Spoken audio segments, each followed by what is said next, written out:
बिस्मिल्लाहिर्रहमानिर्रहीम। नाज़रीन, आज मैं आपको गुर्दों के बारे में इंफॉर्मेशन दूंगा कि हमारे गुर्दे जो हैं किस तरह से काम करते हैं। तो मैंने ये आपके सामने दो गुर्दे बनाए हैं, ये वाइट बोर्ड पे। आप इन्हें गौर से देखें, मैंने इनमें छोटी छोटी कुछ लकीरें बनाई हैं।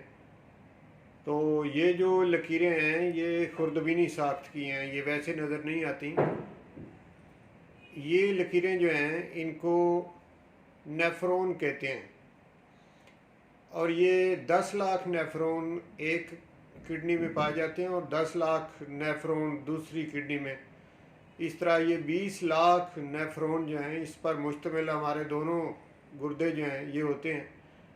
मैंने साइड पर एक नेफ्रॉन निकाल के तो उसकी एक शक्ल बनाई है। अगर आप एक नेफ्रॉन को समझ जाएं तो आपको गुर्दे का जो फंक्शन है उसकी समझ आ जाएगी कि हमारे गुर्दे किस तरह से फंक्शन करते हैं, इनकी ज़िम्मेदारी क्या होती है और ये क्या काम करते हैं। ऊपर से आप ज़रा गौर करें डायग्राम पे, तो ऊपर से एक खून की नाली आ रही है। जब वो किडनी के सामने आती है तो वो दो हिस्सों में तकसीम हो जाती है। उसका एक हिस्सा एक किडनी में चला जाता है और दूसरा हिस्सा दूसरी किडनी में चला जाता है। ये एक आर्टरी है जो ऊपर से एरो का निशान नीचे जिस पे है ना, ये जब एक किडनी की तरफ इसकी एक ब्रांच जाएगी तो इसको कहेंगे renal artery, left renal artery और राइट रीनल आर्टरी। अब जब ये किडनी के अंदर दाखिल होगी तो जो एक किडनी के अंदर 10 लाख नेफ्रॉन है, तो हर नेफ्रॉन के अंदर ये चली जाएगी इतनी, यानी आगे जाके इसकी ब्रांचें बनेंगी। इसी ब्लड की एक नाली की 10 लाख ब्रांचें बनेंगी, तो हर ब्रांच एक नेफ्रॉन के अंदर दाखिल होगी। नेफ्रॉन के अंदर जब ब्लड दाखिल होगा तो वहाँ पे ब्लड जो है वो फ़िल्टर होगा।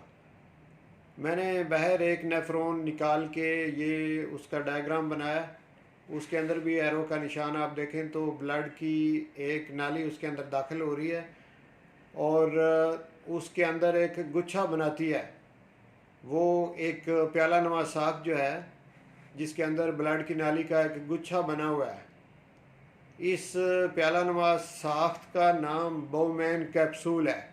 ये एक साइंसदान था जिसने सबसे पहले इस तरफ इशारा किया, यानी जिसकी ये दरियाफ्त है ये वाला पार्ट्स नेफ्रॉन का, तो उसका नाम बाउमैन था। उसने अपने ही नाम पे इसका नाम रख दिया बाउमैन कैप्सूल। इस कैप्सूल के अंदर जब खून की नाली दाखिल होती है तो वो इतनी दफ़ा ऊपर नीचे टर्न होके एक गुच्छा सा बना देती है। इस गुच्छे का नाम है ग्लूमेरुलस। इस ग्लूमेरुलस के अंदर ब्लड जब तेज़ी से दौड़ता है तो ब्लड फिल्टर हो जाता है, और ब्लड फिल्टर होके तो फिर इसी गुच्छे से एक नाली खून की बाहर निकल रही है जिस पे ये एरो का निशान बना हुआ आप देख रहे हैं। तो इस तरह ब्लड जो है जब ग्लूमेरुलस में जाता है तो फिल्टर होके बाहर निकल आता है। अब जो उससे फासद मादे निकलते हैं वो नीचे एक नाली आपको नज़र आ रही है, इसके अंदर वो फासद मादे कुछ पानी वो इस तरफ आ जाता है जिसको कि हम यूरिन कहते हैं। तो यूरिन जो है वो इस नाली में आता है और ये आगे जाके एक दफ़ा ये लूप की शक्ल इख्तियार करती है। वो मैंने डायग्राम में ये बनाई हुई है, इसे लूप ऑफ हेनले कहते हैं। ये भी एक साइंसदान था जिसका नाम था हेनले, उसने अपने ही नाम पे इसका नाम रख दिया लूप ऑफ हेनले। ये आगे चल के कलेक्टिंग डक्ट के अंदर, और ये सारी कलेक्टिंग डक्ट जो हैं जिधर मैंने ये किडनी के अंदर पेल्विस लिखा हुआ है, तो सारी कलेक्टिंग डक्ट पेल्विस के अंदर खुलती हैं। यानी पेल्विस को आप उर्दू में एक हौज़ नुमा साख्त कह लें। इसके अंदर ये 10 लाख एक किडनी से जो नेफ्रॉन है उनकी कलेक्टिंग डक्ट इसके अंदर खुलती हैं, और इसी तरह दूसरे किडनी में भी 10 लाख। तो इस तरह इधर से यूरिन जो है वो नीचे यूरिटर, ये जो दोनों गुर्दों की जो दो नालियाँ नीचे आती हैं उनको यूरिटर कहते हैं। यूरिटर के ज़रिए से नीचे मसाना है जिसको यूरिनरी ब्लैडर ये डायग्राम में बनाया हुआ है। तो यूरिनरी ब्लैडर या मसाना, इसमें यूरिन आ जाता है और यहाँ पे स्टोर हो जाता है, यहाँ से फिर यूरिथ्रा के रास्ते बाहर निकल जाता है। तो ये किडनी का सारा एक फंक्शन है जो मैंने आपके सामने रखा है।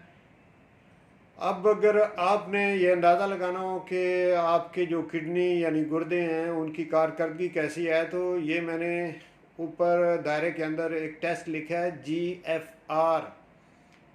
GFR टेस्ट करवा के इससे गुर्दे की कारकर्दगी का अंदाज़ा लगाया जा सकता है। इसका मतलब है G से बनता है ग्लोमेरुलस, F से फिल्टर, R से रेट। ग्लोमेरुलस फिल्ट्रेशन रेट ये टेस्ट जो है इसका मतलब होता है।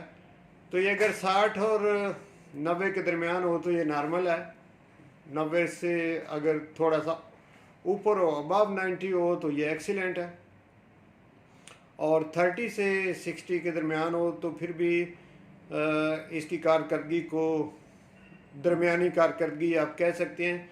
यानी रिस्क फिर भी इतना नहीं है, लेकिन रिस्क इसका है जब इसका 15 से 30 के दरमियान अगर इसकी ये टेस्ट आ जाता है तो फिर रिस्क शुरू होता है, और 15 से नीचे जब हो जाता है तो फिर तो गुर्दे फेल होने की तरफ इशारा होता है।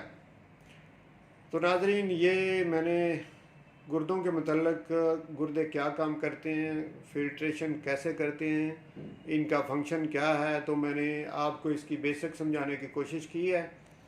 और मुझे उम्मीद है कि अगर इस डायग्राम को सामने रखते हुए आप गौर करें तो काफ़ी हद तक आपको गुर्दे के बारे में इंफॉर्मेशन मिल जाएगी। बहुत शुक्रिया वीडियो देखने का।